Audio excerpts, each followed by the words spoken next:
querido e amado irmão, que a graça e a paz do Senhor Jesus seja com você. É um prazer estarmos novamente estudando a lição bíblica da nossa escola dominical. Chegamos à 8ª lição deste trimestre e o tema da lição de hoje é Encontrando o Nosso Próximo, baseada na parábola do bom samaritano. Portanto, a leitura bíblica, que é a base da nossa lição, está em Lucas, capítulo 10, do versículo 25 ao versículo 37. A nossa lição de hoje está, mais uma vez, dividida em 3 partes. A primeira delas é aquela que diz interpretação da parábola do bom samaritano. Queridos, a parábola do bom samaritano, ela foi proferida pelo Senhor Jesus na ocasião em que um doutor da lei lhe faz uma pergunta ou algumas perguntas. Agora, deixe-me lhes dizer que esta parábola está registrada apenas no Evangelho de São Lucas. Aliás, esse trecho, esse pedacinho aí do Evangelho de São Lucas, mais precisamente do capítulo 9, versículo 51, até o capítulo 18 e o versículo 14, quase nada do que está registrado nestes versículos que eu acabei de mencionar, você encontra nos outros evangelhos. Portanto, apenas no Evangelho de São Lucas.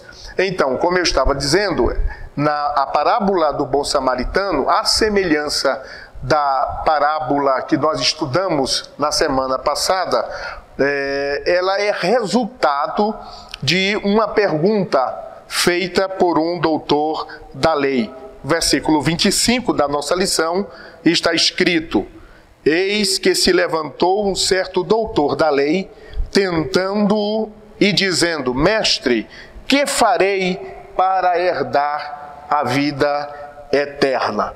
Os doutores da lei, que também eram chamados de escribas, eles eram os mestres entre os judeus. Eram pessoas formadas e preparadas para ensinar a lei de Moisés ao povo. Note que a pergunta que foi feita pelo doutor da lei, ela também foi feita pelo jovem rico. Lá em Mateus, capítulo 19, o versículo 16, está escrito: E eis que, aproximando-se dele um jovem, disse-lhe: Bom mestre, que hei de fazer ou que bem farei para conseguir a vida eterna? Embora as perguntas sejam idênticas, há uma diferença no coração, no propósito da pergunta que é feita por essas duas pessoas. No caso da pergunta do jovem, ela demonstra ser uma pergunta sincera, enquanto que a pergunta feita pelo doutor da lei parece ser um tanto leviana, porque o versículo 25 nos informa que a pergunta é com o objetivo de tentar Jesus, experimentar Jesus, colocá-lo à prova. Provavelmente esse doutor da lei sentia-se extremamente preparado no aspecto teológico e ele queria agora testar Jesus. A sua pergunta é uma pergunta capciosa, porque se Jesus respondesse: não, querido, você não precisa fazer nada para herdar a vida eterna, ele diria: então a sua doutrina é frouxa, ela não tem conteúdo, não faz nenhuma exigência para o indivíduo entrar no céu. Se Jesus dissesse simplesmente que ele deveria seguir a lei de Moisés, ele diria: então você também é legalista. Entretanto, o Senhor Jesus, da sua sabedoria, ele sabe como atender pessoas que se aproximam dele com esses propósitos. Jesus conheceu de imediato que este doutor da lei, ele não tinha nenhum interesse, nenhum desejo de ser instruído pelo Senhor Jesus. A pergunta dele era boa. Entretanto, ela perde a sua bondade quando ela é proposta com uma intenção maligna, com uma má intenção. E é importante que se observe, que se faça esta observação, para que nós entendamos que é possível alguma pessoa falar sobre as coisas de Deus, falar até em nome de Deus, porém no seu coração haver uma intenção maligna. Há pessoas que podem até agir em nome de Deus, mas os seus propósitos são malignos. Entretanto, o que nos conforta é que Deus conhece os corações e Ele não deixa jamais o seu povo, a sua igreja, enganada. Observem, meus queridos irmãos, ainda que no caso do jovem rico, que faz esta mesma pergunta ao Senhor Jesus sobre a vida eterna, é ele, o jovem, quem pergunta a Jesus sobre os mandamentos e Jesus repete alguns deles. No caso deste escriba, é Jesus quem faz a pergunta sobre os mandamentos e o escriba ou o doutor da lei é quem responde. Em Mateus capítulo 19, os versículos 17 e 18, uma parte deste versículo diz assim: se queres, porém, entrar na vida, guarda os mandamentos. Disse-lhe ele, quais? Ou seja, o jovem rico pergunta, quais os mandamentos? Então Jesus responde. Com o doutor da lei, Jesus Cristo pergunta como ele lê na lei e o doutor, ele dá um resumo, como era de costume. Ele responde no versículo 27, observe. E respondendo ele disse, amarás ao Senhor teu Deus de todo o teu coração e de toda a tua alma e de todas as tuas forças e de todo o teu entendimento e ao teu próximo como a ti mesmo. Então observe que este homem faz uma pergunta a Jesus e Jesus devolve com uma outra pergunta, como fazem os bons psicólogos nas suas sessões de atendimento aos seus pacientes. Então ele se aproxima de Jesus na intenção de sabatinar Cristo, mas na verdade ele é que é sabatinado. Ele se aproxima de Jesus na intenção de conhecer a Cristo, mas Jesus acaba levando-o a conhecer-se a si mesmo e fazer uma autocrítica. A resposta do doutor, como eu disse, ela se ateve aos dois primeiros e mais importantes mandamentos, que na verdade incluíam em si, no seu propósito, todos os demais. Aliás, não foi apenas esse doutor da lei que fez esse resumo da lei de Moisés. O próprio Senhor Jesus, há duas outras ocasiões em que ele faz a mesma coisa. Por exemplo, em Mateus capítulo 22, versículos 37 e 38, e em Marcos capítulo 12, versículos 30 e 31. Você pode anotar isto. Na verdade, este resumo era uma combinação daquele texto de Deuteronômio capítulo 6, versículo 4, com o texto de Levítico capítulo 19 e o versículo 18. Parece-me que não apenas Jesus, nem apenas o doutor da lei fazem esse resumo, mas alguns teólogos dizem que era um costume dos rabinos naquela época, era uma prática comum e bem conhecida nos dias de Jesus, fazer essa combinação dos mandamentos e desta forma, então, resumi-lo. Jesus dá a resposta no versículo 28. Jesus responde para o homem e disse-lhe, respondeste bem, faze isso e viverás. Queridos, Jesus responde ao homem porque, apesar da sua intenção ou da intenção da sua pergunta ser má, todavia, a resposta que ele deu foi uma resposta correta. A resposta que ele deu foi considerada por Jesus uma boa resposta. Por isso Jesus o elogiou. Jesus diz assim, respondeste bem. Então, até aqui está tudo bem. Porque falar é fácil, difícil é praticar. Era para aquele homem difícil praticar o que ele acabara de falar. Por isso, Jesus, depois de elogiar a sua resposta, depois de dizer para ele, respondeste bem, Jesus completa, faze isso e viverás. Por que é que Jesus responde assim ao homem? Porque para Deus, mais importante do que aquilo que falamos, é aquilo que nós fazemos. Às vezes, o nosso mau testemunho, o nosso mau exemplo, ele faz tanto barulho que as pessoas não conseguem ouvir aquilo que a gente prega, aquilo que a gente ensina. O segundo ponto da nossa lição, ele diz: compaixão e caridade são intrínsecas à fé salvadora. Queridos, a palavra de Cristo, faze isso e viverás, não é e nem pode ser admitida como uma apologia à salvação pelas obras. Até porque, se você analisar corretamente o que diz a Bíblia sobre isto, você vai comprovar que não há nenhuma contradição entre a graça e as obras. As obras, elas só contradizem a graça divina quando elas são consideradas como um mérito divino, um mérito humano. Eu vou fazer isto para ser salvo, eu vou fazer isto, eu sou uma pessoa boa, eu dou esmolas, eu ajudo aos necessitados, eu visito aqueles que estão doentes. Quando as pessoas fazem isso para uma autopromoção, aí sim ela está indo de encontro à doutrina da graça. Mas quando as obras, as boas obras que são praticadas, elas indicam que o Espírito de Deus verdadeiramente habita dentro de nós, essas boas obras, elas são nada mais, nada menos do que a graça de Deus em ação, em movimento na nossa vida. Porque, meus queridos, a fé religiosa, ela precisa manifestar-se na nossa vida prática, do nosso dia a dia. Nós não praticamos boas obras para sermos salvos. Nós devemos praticar as boas obras exatamente porque somos salvos, porque o Espírito Santo de Deus habita dentro de nós.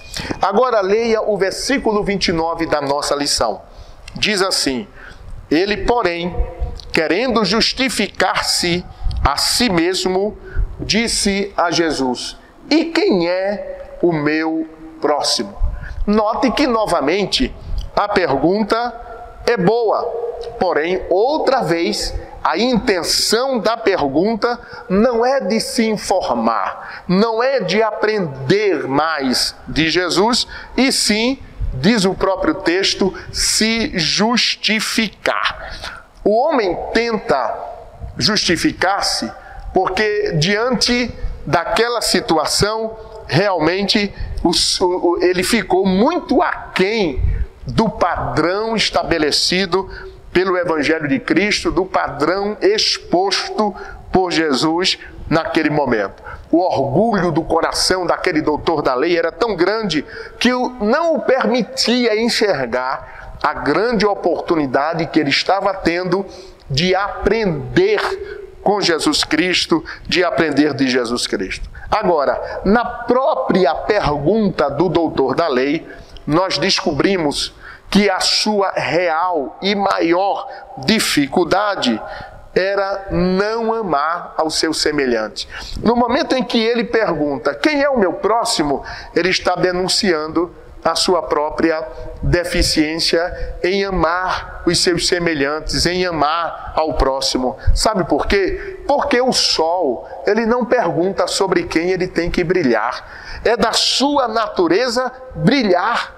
Quem tem disposição no seu coração em perdoar, não pergunta a Jesus: Senhor, até quantas vezes eu devo perdoar ao meu irmão quando ele me ofender? Não, você perdoa, você está disposto com seu coração aberto ao Senhor, ao próximo, para perdoá-lo.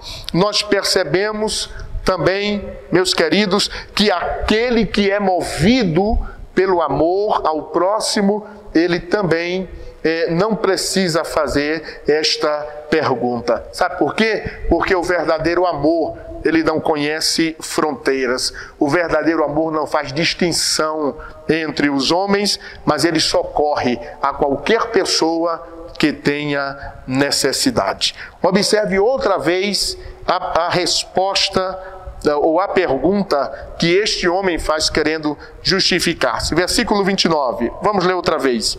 Ele, porém, querendo justificar-se a si mesmo, disse a Jesus: e quem é o meu próximo? Ora, quando o próprio doutor da lei, ele diz: amarás ao teu próximo, na verdade, no seu íntimo, no seu pensamento, no seu coração, ele está excluindo todos os gentios, ou seja, todos aqueles que não são judeus. Para ele, o próximo seria apenas aqueles que fazem parte da sua própria religião, aqueles que são do seu próprio povo, da sua própria raça. É a segregação religiosa que ainda hoje existe e é ensinada, infelizmente, por muitos líderes por aí afora. O doutor da lei, ele sente tanto ódio pelos samaritanos, que se você observar, no final da parábola, quando Jesus pergunta no versículo 36 e 37, qual, pois, destes três te parece que foi o próximo daquele que caiu nas mãos dos salteadores? E ele disse: o que usou de misericórdia para com ele. Observem que ele nem tem coragem de abrir a boca e dizer assim: foi o samaritano, Jesus. Não, ele não quer nem pronunciar esse nome. O ódio dele é tão grande que ele se limita a responder: aquele que usou de misericórdia. Ora, queridos irmãos, ele odeia, o seu coração está dominado por um sentimento reprovável, por um sentimento que Deus repudia. Como é que Jesus responde a este homem que quer justificar? Senhor, quem é o meu próximo? Ele responde a partir do versículo 30. Vamos ler? E respondendo, Jesus disse: descia um homem de Jerusalém para Jericó e caiu nas mãos dos salteadores, os quais o despojaram e, espancando-o, se retiraram, deixando-o meio morto. E aí inicia aquela que ficou conhecida como a parábola do bom samaritano. Ora, meus queridos, esta palavrinha parábola, ela vem de um substantivo hebraico, machal.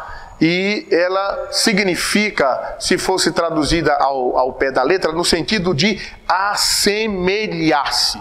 Então, na literatura hebraica, a palavra, ela poderia ser qualquer tipo de imagem verbal. Poderia ser um enigma, um provérbio, um assímile, uma metáfora, uma narrativa ilustrativa, uma história exemplar. Podia ser até mesmo uma alegoria.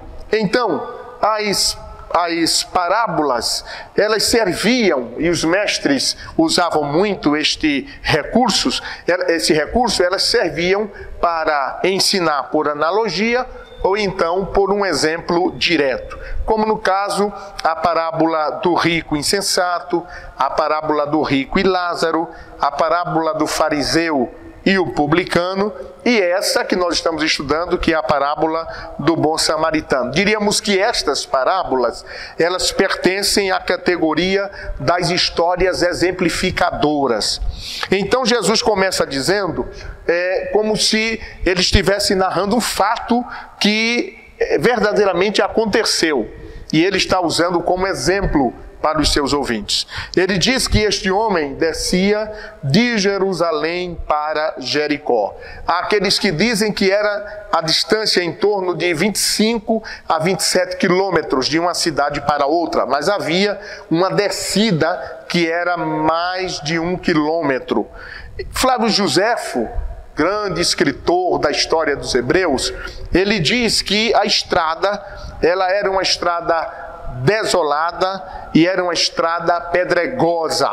Jerônimo, que foi um dos grandes eruditos cristãos da antiguidade, que nasceu na Dalmácia e foi educado em Roma, ele diz que aquela estrada, aquela descida era infestada de assaltantes beduínos. Os beduínos eram parte de um grupo árabe que habitava nos desertos. Alguns desses assaltos eram por razões políticas, mas outros não, eram realmente com o objetivo de arrancar, tirar dos viajantes aquilo que eles possuíam.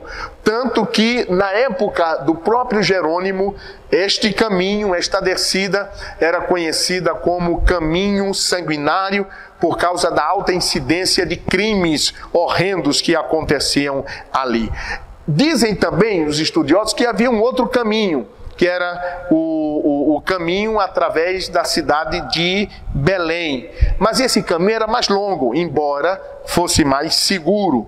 Porém, muitos, por motivo de pressa e outros fatores, eles preferiam a rota mais curta e assim, evidentemente, eles corriam o risco de serem assaltados como foi este homem.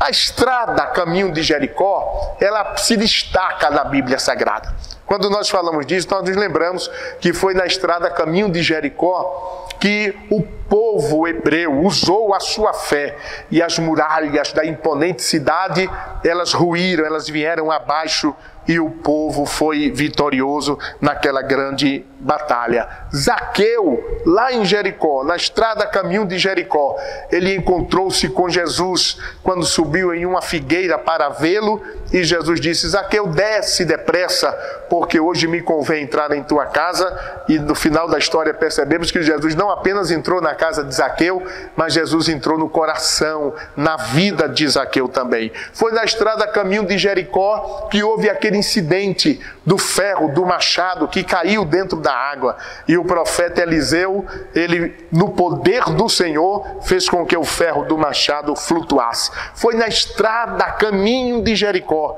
que 2 cegos foram curados pelo Senhor Jesus Cristo. Foi na estrada caminho de Jericó que o bom samaritano socorreu aquele pobre homem que estava caído, vitimado dos assaltantes. Meu querido irmão, meu querido professor, meu amado, a estrada caminho de Jericó é, na verdade, a estrada da oportunidade de fazer o bem. É a estrada da oportunidade de socorrer o próximo, aquele que está caído. A estrada caminho de Jericó é exatamente aquela que fica na rua onde nós moramos. A estrada caminho de Jericó é a estrada em frente à nossa oficina. A estrada caminho de Jericó é aquela estrada em frente à loja onde você trabalha. A estrada caminho de Jericó é aquela rua na frente da sua igreja. Eu quero dizer que há sempre uma estrada, caminho de Jericó, que Deus permite que esteja diante de nós, e nela sempre há alguém caído, sempre há alguém ferido, sempre há alguém vitimado, que precisa do seu socorro, que precisa de remédio, que precisa de um abraço, que precisa de ser restaurado, e o Senhor permite isto para que nós venhamos a servir a estas pessoas. O versículo 31 traz uma informação. E ocasionalmente descia pelo mesmo caminho certo sacerdote, e vendo-o, passou de largo. Versículo 32. E de igual modo também um levita, chegando àquele lugar, e vendo-o, passou de largo. Levita e sacerdote passando pela mesma estrada. Mas eles não ministravam em Jerusalém, é verdade, mas eles não eram obrigados a viver em Jerusalém quando eles não estavam exercendo o seu ofício levítico ou ofício sacerdotal. É bem possível que um deles, pelo menos, estivesse indo de Jerusalém para Jericó e o outro talvez estivesse voltando. E, de repente, eles resolveram tomar o caminho mais curto, certamente porque estavam apressados. Ao verem o homem caído lá na estrada, eles não quiseram prestar socorro, talvez até com medo de também se tornarem vítimas daqueles assaltantes, ou talvez para que eles não se contaminassem cerimonialmente, tocando no corpo de um homem que eles julgavam, que eles achavam que estivesse morto. O fato, meus queridos irmãos, é que, dizem os psicólogos, os seres humanos eles são basicamente egoístas. Na verdade, até mesmo nas nossas boas ações, mesmo quando não deixamos transparecer o nosso egoísmo prontamente, de alguma forma as nossas ações estão contaminadas por esse vírus tremendo que domina o ser humano. Mas, quando o Espírito Santo de Deus entra na nossa vida, esse vírus ele pode ser combatido, porque a presença de Deus na vida do homem, ela vem com poder de transformação. Agora, é interessante como sacerdotes e levitas viram as costas, se omitem de socorrer este homem, quando na verdade o ofício deles os obrigava a agir com compaixão, a agir com ternura. É claro que se espera sempre mais de um pastor, de um sacerdote, em relação às pessoas necessitadas que estão à sua volta. Observem o que diz Hebreus capítulo 5, versículos 1 e 2. Porque todo sumo sacerdote, tomado dentre os homens, é constituído a favor dos homens nas coisas concernentes a Deus, para que ofereça dons e sacrifícios pelos pecados e possa compadecer-se ternamente dos ignorantes e errados, pois também ele está rodeado de fraqueza. Então o ofício sacerdote dos levitas deveria levá-los a agir com compaixão. Malaquias capítulo 2, versículo 7, diz assim: porque os lábios do sacerdote guardarão a ciência, e da sua boca buscarão a lei, porque ele é o anjo do Senhor dos exércitos. E a Bíblia fala mais. Leia, por exemplo, Provérbios, capítulo 24 e o versículo 12. Provérbios, capítulo 24 e o versículo 12. Se disseres, eis que o não sabemos, porventura aquele que pondera os corações não os considerará? E aquele que atenta para a tua alma não o saberá? Não pagará ele ao homem conforme a sua obra? E em Provérbios capítulo 28 e o versículo 27, a palavra do Senhor diz: o que dá ao pobre não terá necessidade, mas o que esconde os olhos terá muitas maldições. Então, a palavra de Deus, ela está nos alertando sobre a necessidade de fazer o bem. Aquele sacerdote e o levita, como eu disse, eles se omitem. É bem provável que no templo eles exerciam o seu ministério com uma tremenda exatidão, mas quando estava lá fora do templo, fora da igreja, eles não exercitavam o amor para com o próximo. Provavelmente, aquele homem que estava caído lá na estrada, ele era também um judeu. E neste caso, ele está sendo desprezado por sua própria gente, pelo seu próprio povo, pelos seus próprios irmãos. Agora o samaritano, ele não se omitiu de socorrê-lo.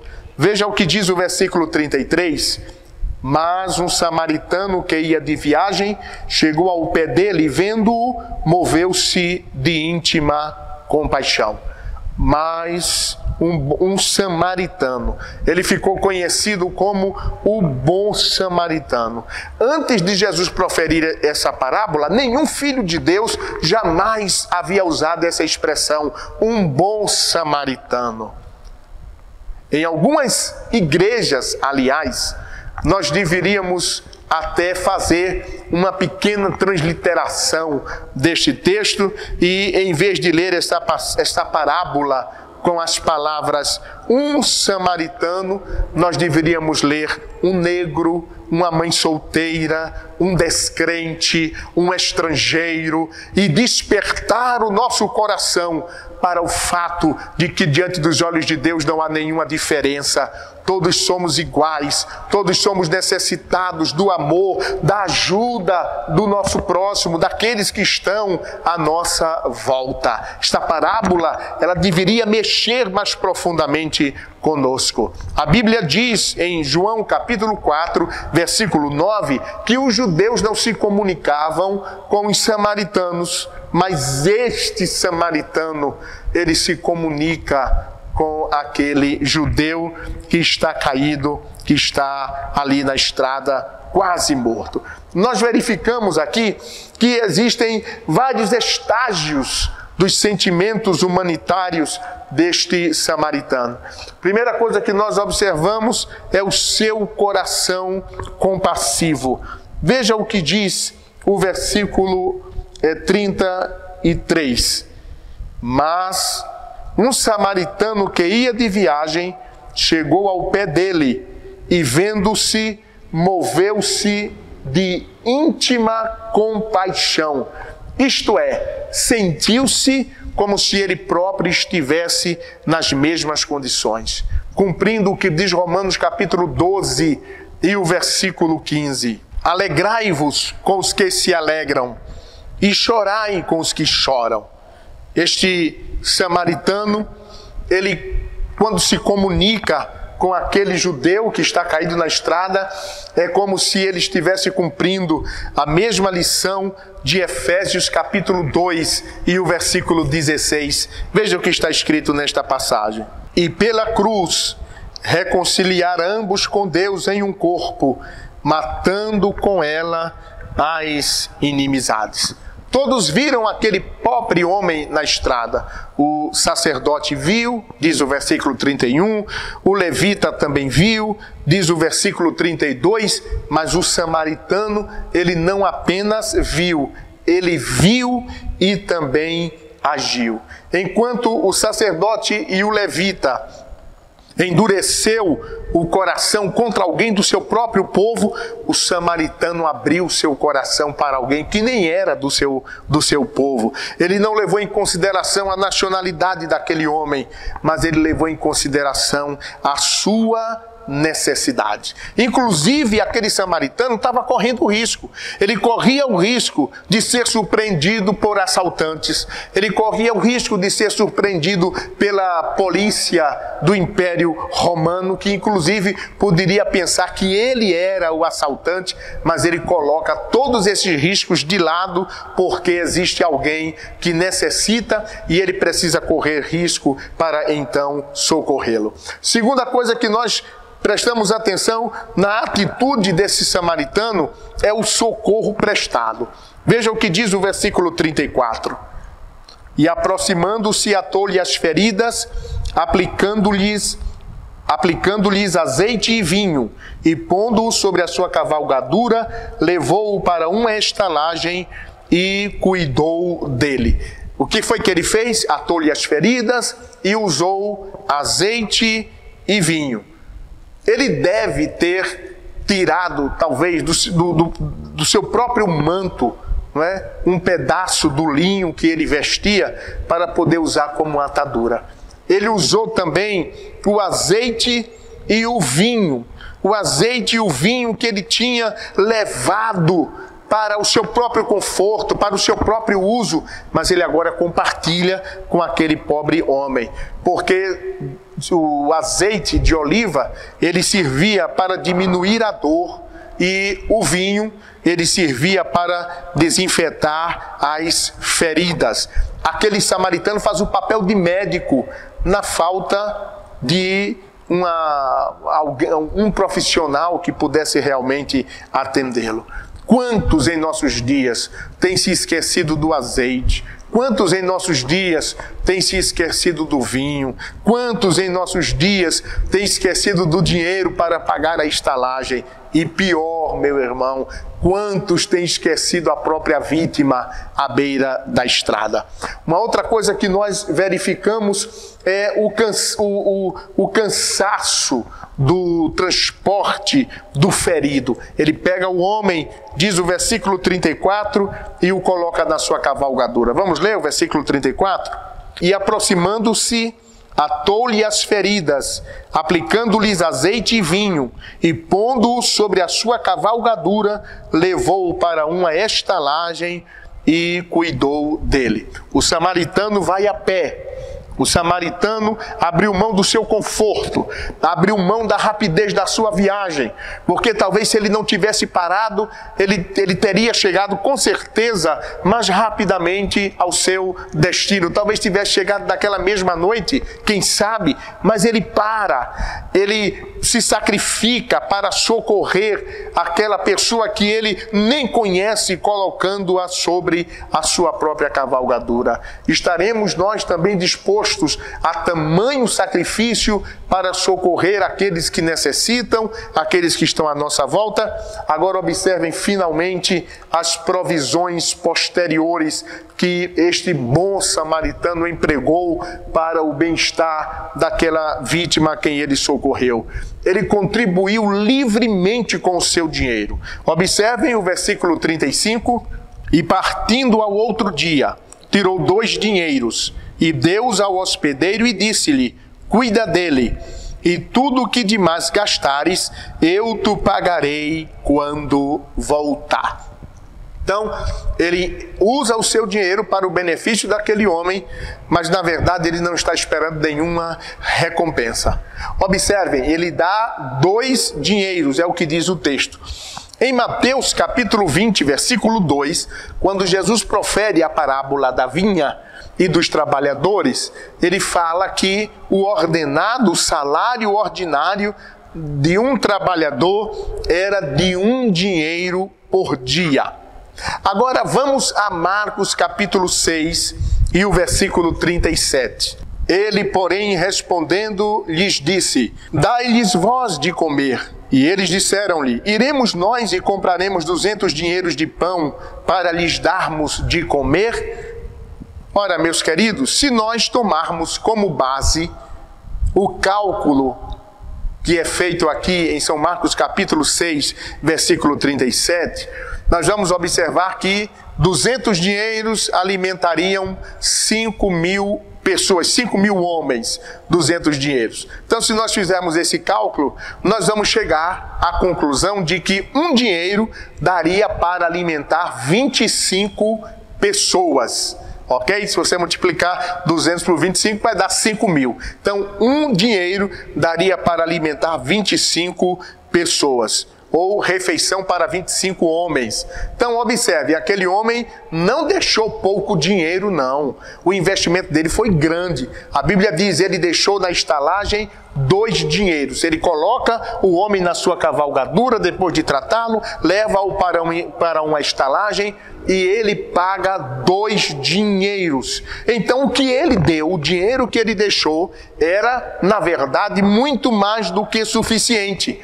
Mas, além disto, ele ainda dá carta branca para o dono daquela hospedagem. Ele diz, olha, pode gastar com ele. Se ele precisar mais do que isso, você pode fazê-lo, porque quando eu voltar, eu te pagarei. Não tem nenhum problema se você precisar ter outras despesas com este homem. O coração deste samaritano é um coração dilatado, de ternura, de amor, de compaixão e de misericórdia para com o seu próximo. Quantas pessoas retêm aquilo que Deus lhes deu, os seus recursos, os seus bens, o seu dinheiro. Muitas vezes ver a pessoa necessitada, trata mal aqueles que trabalham na sua casa, são pessoas que não têm compaixão, não se compadecem, não amam ao próximo. Precisa passar pela conversão genuína, precisa deixar o Espírito Santo entrar no teu coração, para que você deixe de ser sovina, para que você deixe de ser mão fechada, para que você seja um crente liberal e o seu coração esteja aberto para ajudar aqueles que necessitam. O terceiro ponto da nossa lição diz: o nosso próximo é qualquer pessoa necessitada. Olha, queridos, os judeus próximos tornaram-se estranhos para aquele homem, mas o estranho samaritano tornou-se o próximo daquele viajante que estava ferido ali naquela estrada. Sabe por quê? Porque não é o lugar, não é a religião que torna alguém próximo do outro, mas é verdadeiramente o amor. Observem que este bom samaritano, ele não estava procurando exercer ou cumprir um dever que era seu. Ele não tinha nenhuma necessidade de cumprir um dever seu. Não havia naquele momento ali nenhuma plateia para aplaudir a sua boa ação, para aplaudir a sua atitude. Mesmo assim, ele amou o seu próximo como a si mesmo.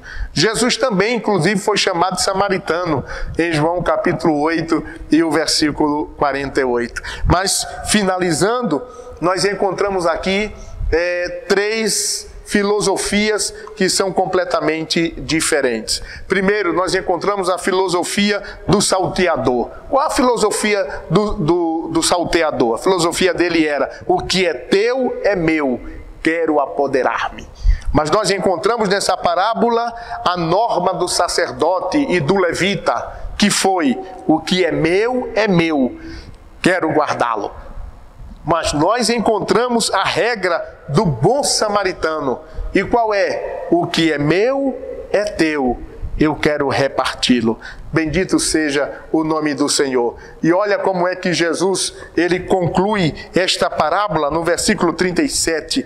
E ele disse: o que usou de misericórdia para com ele. Disse, pois, Jesus: vai e faze da mesma maneira. Glória a Deus. Sabe o que é que eu desejo? Meu querido irmão, meu amado professor, você que me assiste nesse momento, eu desejo que essas palavras de Jesus, elas retumbem como um trovão poderoso nos nossos ouvidos, não apenas hoje que estamos estudando sobre essa parábola, mas todos os dias. Vai e faze da mesma maneira. A pergunta do Espírito Santo é: você está fazendo da mesma maneira? Você está agindo da maneira como Deus determinou, como está determinado na sua palavra? Ora, queridos, nós temos uma grande oportunidade neste exato momento e eu quero compartilhar com você, porque nós aprendemos nesta lição que auxiliar as pessoas necessitadas é também uma parte da missão da igreja aqui na terra. Então eu quero aproveitar você e convidá-lo a tornar em ação, em prática, isto que foi ensinado neste momento.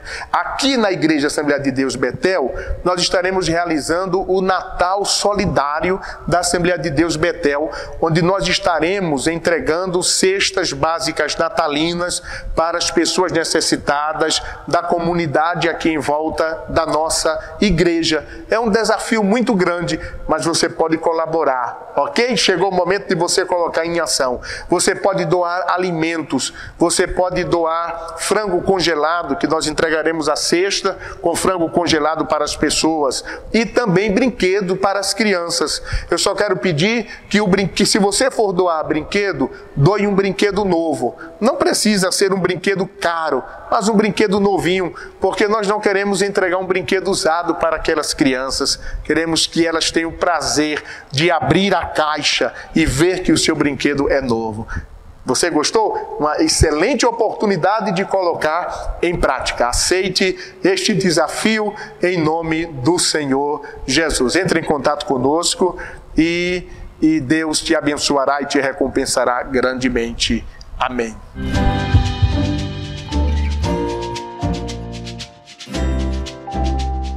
Eu quero agradecer a você que assistiu esta mensagem. Espero que você seja ricamente abençoado através desta palavra, desse estudo bíblico. E eu quero também convidar você a se inscrever em nosso canal. E se você gostou deste conteúdo, dê a sua curtida, o seu like, e nós ficaremos muito felizes com isto. Divulgue este canal para outras pessoas também, em nome do Senhor Jesus. Eu quero agora orar por você nesse instante. Que você estiver feche os seus olhos, curve a sua cabeça e vamos orar ao Senhor.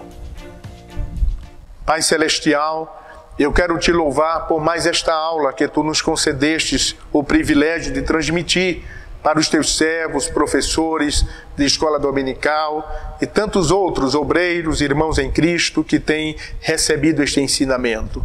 Pai bendito, ajuda-nos a que este ensinamento não fique apenas no campo da teoria, mas que ele possa ser colocado em prática no nosso dia a dia, no nosso cotidiano. Nós te louvamos, pedimos a tua bênção sobre cada professor e cada aluno que estará ministrando esta aula na escola bíblica dominical. Que o Senhor seja com eles, seja a sua inspiração. É o que nós te pedimos, em o nome de Jesus. Amém. Que a graça de nosso Senhor e Salvador Jesus Cristo, o amor de Deus nosso Pai, a comunhão do Espírito Santo seja sobre todos nós, desde agora e para todo sempre. Amém.